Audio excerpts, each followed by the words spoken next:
नमस्कार, मैं हूं दीपिका सिंह। हमारे इस खास बुलेटिन में आपका स्वागत है। अगले आधे घंटे में हम आपको दिखाएंगे 1 मिनट में पूरी खबर, उसका पूरा विश्लेषण। तो 1 मिनट में खबरें देखने के लिए हो जाए तैयार, बिल्कुल नए अंदाज में। गौतम बुद्ध नगर जिले में आग से हाहाकार मच गया। सेक्टर 59 स्थित जुबिलेंट लाइफ साइंस में भीषण आग लग गई। देखते ही देखते आग ने विकराल रूप ले लिया। आग लगने से आसपास के इलाकों में भगदड़ मच गई। करीब 1 दर्जन फायर टेंडर्स को आग बुझाने में कड़ी मशक्कत करनी पड़ी।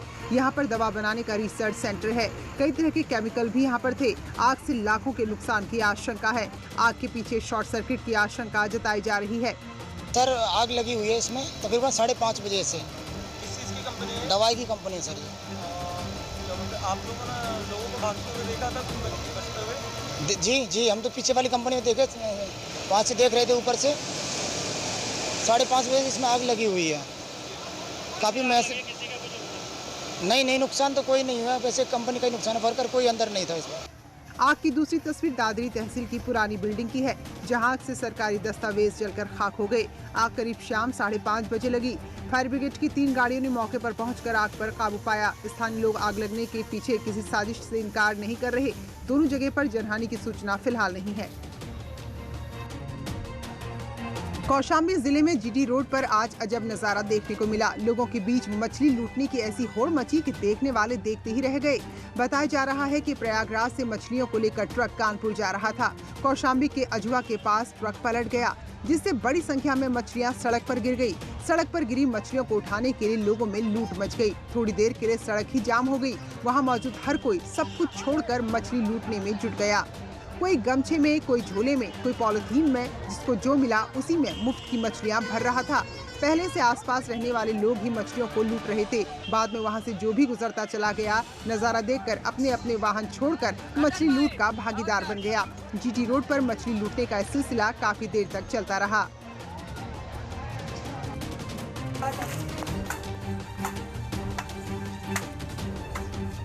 जालौन में एक मनचले को लड़की के साथ छेड़छाड़ करना भारी पड़ गया। 20 सड़क लड़की ने मनचले को ऐसा सबक सिखाया जिसे वो तो जिंदगी भर याद रखेगा ही, और ऐसी हरकत करने वाले दूसरों को भी सबक मिलेगा।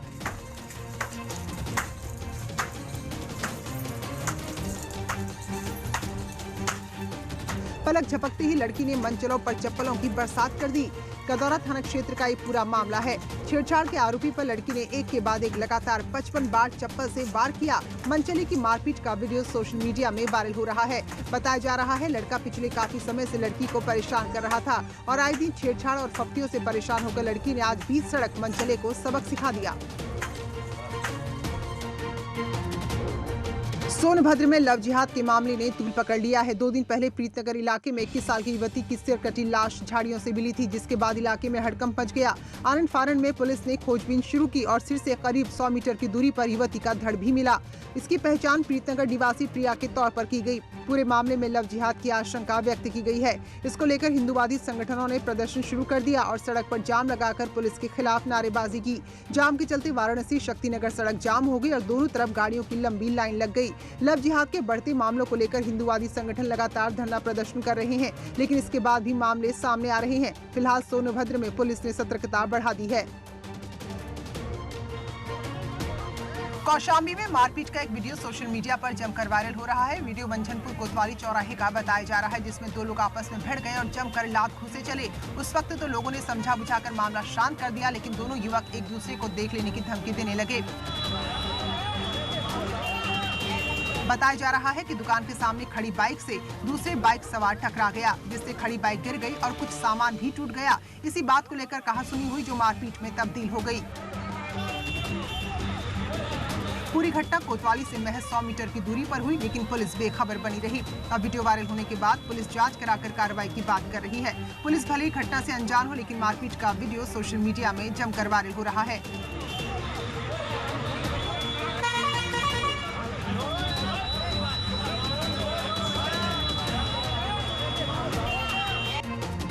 सुशांत सिंह राजपूत मौत मामले के बाद ड्रग्स कनेक्शन में एक के बाद एक कई बड़े नाम सामने आ रहे हैं। सबसे बड़ा नाम है बॉलीवुड की इस वक्त की सबसे बड़ी एक्ट्रेस दीपिका पादुकोण का। एनसीबी ने दीपिका पादुकोण, सारा अली खान, रकुलप्रीत सिंह और श्रद्धा कपूर, सिमोन खंबाटा समेत 7 लोगों को पूछताछ के लिए समन भेजा है। दीपिका पादुकोण के चैट का खुलासा हुआ था, जिसमें दीपिका पर आरोप लगे थे कि ड्रग्स मांग रही थी। क्वान कंपनी में काम करने वाली करिश्मा से वो बात कर रही थी। बताया जा रहा है कि दीपिका अभी गोवा में है। 25 सितंबर को दीपिका से पूछताछ होगी। करिश्मा को भी एनसीबी ने पूछताछ के लिए बुलाया है, जिन्होंने बीमारी का बहाना बनाया, जिसके बाद करिश्मा को सम्मन भेजा गया। रघुलप्रीत और सिमोन खंबाटा को एनसीबी ने गुरुवार को बुलाया है। सारा अली खान और श्रद्धा कपूर को 26 सितंबर को पूछताछ के लिए बुलाया गया है। एनसीबी के सूत्रों का कहना है कि इन स्टार्स के खिलाफ सबूत जुटाने से पहले कई ड्रग्स पेडलर से पूछताछ की गई है। रिया चक्रवर्ती का बयान भी इस मामले में दर्ज हो चुका है। इसके बाद लगातार सबूत जुटाए जा रहे हैं। कोविड महामारी को लेकर पीएम मोदी ने मुख्यमंत्रियों के साथ बैठक की। इसमें उत्तर प्रदेश, महाराष्ट्र, दिल्ली, आंध्र प्रदेश और पंजाब समेत 7 राज्यों के मुख्यमंत्री शामिल हुए। वीडियो कॉन्फ्रेंसिंग के जरिए हुई बैठक में पीएम मोदी ने मुख्यमंत्रियों से कहा कि ये सही है कि भारत में संक्रमण के मामलों में लगातार वृद्धि हो रही है, लेकिन आज हम हर रोज 10 लाख से ज्यादा टेस्ट भी कर रहे हैं और ठीक होने वालों की संख्या भी तेजी से बढ़ रही है। अब हमें माइक्रो कंटेनमेंट जोन पर ही बल देना चाहिए, जिससे कोरोना का प्रसार रोकने में मदद मिलेगी और बाकी जनजीवन और गतिविधियां भी सामान्य तौर पर चलेगी। मीटिंग में प्रधानमंत्री ने कोरोना को लेकर यूपी और मुख्यमंत्री योगी के कार्यों की सराहना की।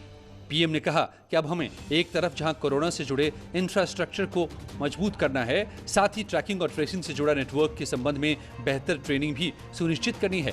बैठक में ये तय किया गया है कि एसडीआरएफ के इस्तेमाल की लिमिट को 35% से बढ़ाकर 50% कर दिया जाए। कई राज्यों ने इस बारे में आग्रह किया था। उत्तर प्रदेश में माफिया और बाहुबलियों को अब जमीनों पर कब्जा करने की भारी कीमत चुकानी होगी। सरकार माफिया की अवैध कब्जे वाली संपत्ति गिराने के साथ साथ उसे गिराने में होने वाले खर्च और कब्जे के दौरान का किराया भी वसूलेगी।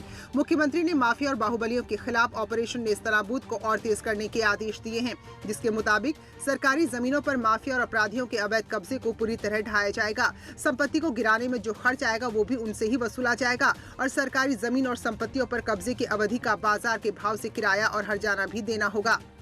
मुख्यमंत्री के आदेश के बाद जिला प्रशासन ने ऑपरेशन नेस्तनाबूद की कार्रवाई तेज कर दी है। माफिया और अपराधियों के खिलाफ हुई कार्रवाई में अब तक 300 करोड़ से ज्यादा की संपत्ति जब्त की जा चुकी है।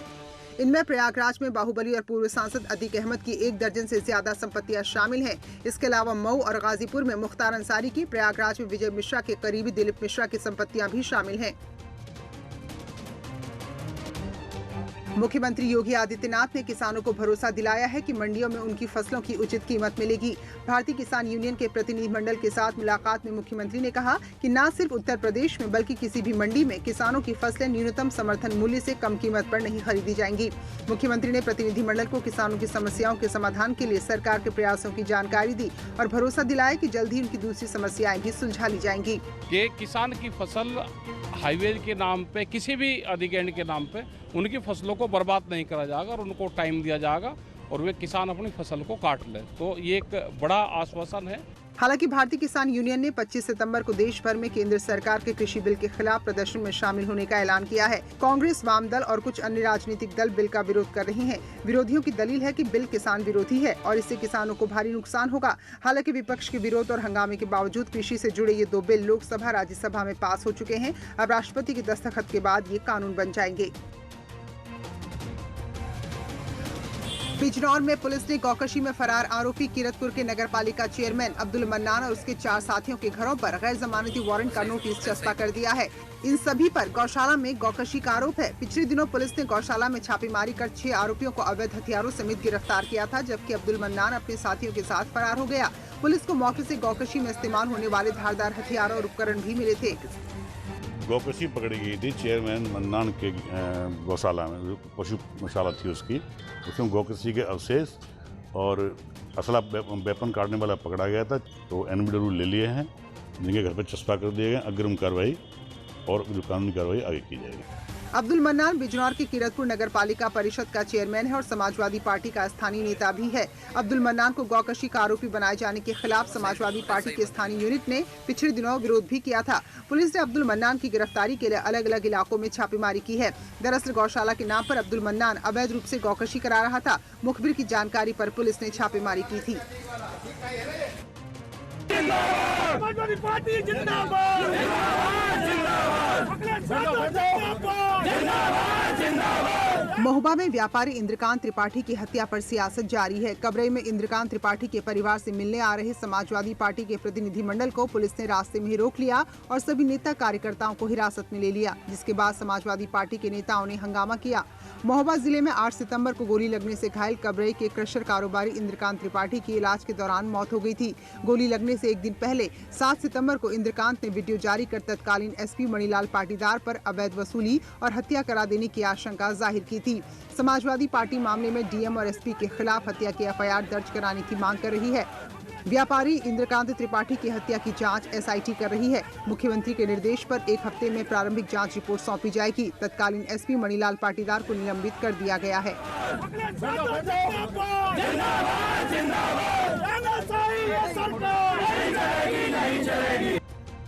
बाराबंकी में पीएम किसान सम्मान निधि योजना में बड़ी गड़बड़ी, अपात्रों को भी बांट दिए गए अरबों रुपए। प्रधानमंत्री मोदी ने किसानों को आत्मनिर्भर बनाने के लिए देश भर में पीएम किसान सम्मान निधि योजना की शुरुआत की थी, लेकिन अधिकारियों ने इस योजना को भी भ्रष्टाचार की भेंट चढ़ा दिया।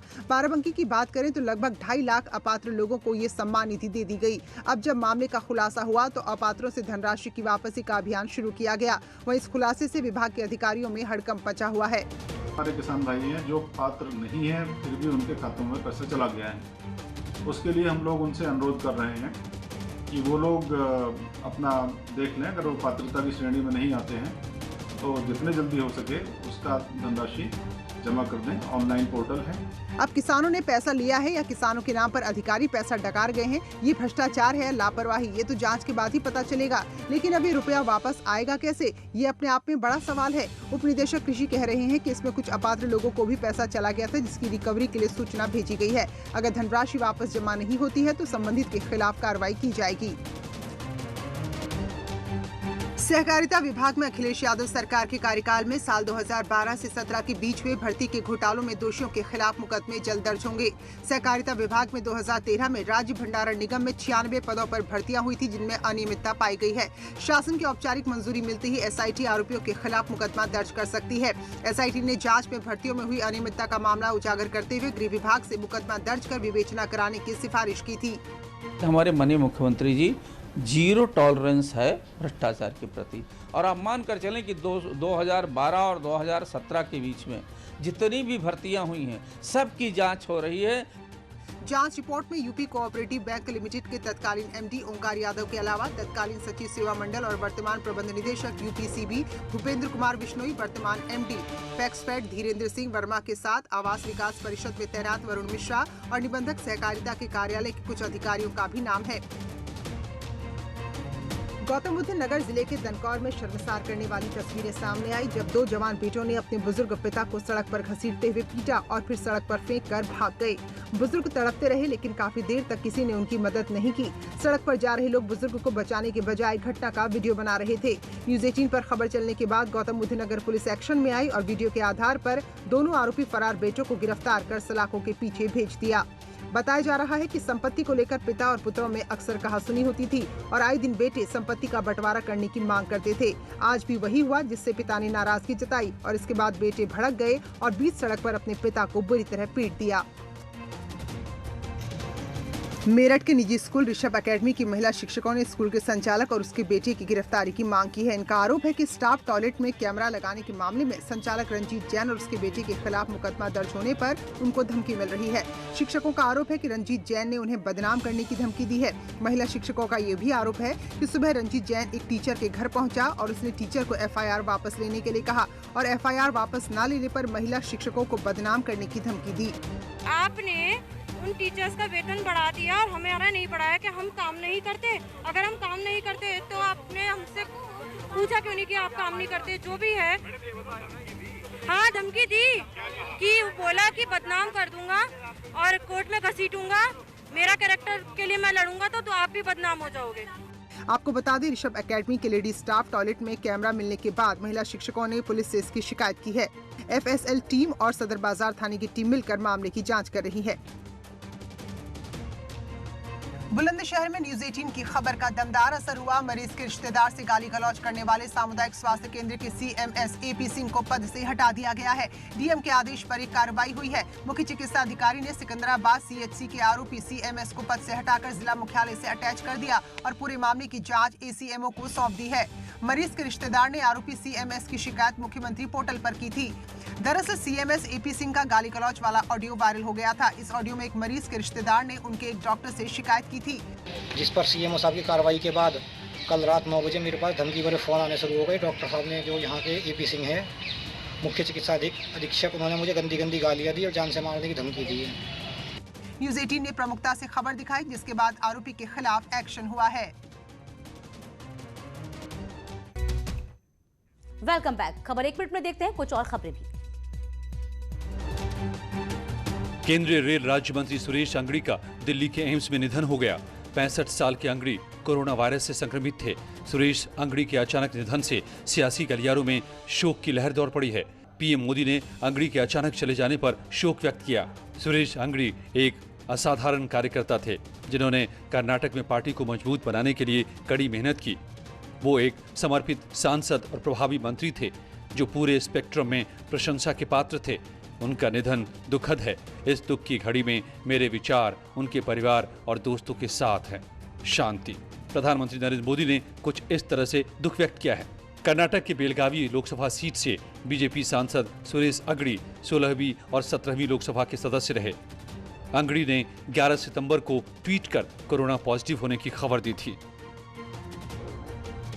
रिलायंस इंडस्ट्री लिमिटेड की खुदरा कारोबार करने वाली कंपनी रिलायंस रिटेल में एक और बड़ा निवेश हुआ है। अमेरिकी कंपनी KKR ने रिलायंस रिटेल में 5,550 करोड़ का निवेश किया है। इस करार के तहत KKR को रिलायंस रिटेल में 1.28% की हिस्सेदारी मिलेगी। KKR ने 4,21,000 करोड़ के वैल्यूएशन पर ये निवेश किया है। KKR की ओर से रिलायंस में ये दूसरा निवेश है। इससे पहले KKR जियो में 11,367 करोड़ रुपए का निवेश कर चुकी है। KKR के निवेश पर RIL के चेयरमैन और प्रबंध निदेशक मुकेश अंबानी ने कहा है, मैं रिलायंस रिटेल वेंचर्स में एक महत्वपूर्ण निवेशक के रूप में KKR का स्वागत करता हूं, प्रसन्नता महसूस कर रहा हूं। हर भारतीय के लाभ के लिए हम भारतीय रिटेल इकोसिस्टम को विकसित करने और बदलने के लिए आगे बढ़ते रहेंगे। हम अपनी डिजिटल सेवाओं और रिटेल बिजनेस में KKR के ग्लोबल प्लेटफॉर्म, इंडस्ट्री नॉलेज और ऑपरेशनल एक्सपर्टीज का लाभ लेने को तैयार हैं। रिलायंस रिटेल में किसी भी कंपनी का ये दूसरा बड़ा निवेश है। रिलायंस रिटेल लिमिटेड ने देश भर में फैले 12,000 से ज्यादा स्टोर्स में सालाना करीब 64 करोड़ खरीदार आते हैं। ये भारत का सबसे बड़ा और सबसे तेजी से विकसित होने वाला रिटेल बिजनेस है। और इसी के साथ खबर 1 मिनट में फिलहाल इतना ही। कल शाम 6 बजे हम फिर हाजिर होंगे दिन भर की तमाम बड़ी खबरों के साथ। अभी लेंगे छोटा सा ब्रेक के उस पार आप देखिए उत्तराखंड की तमाम खबरें।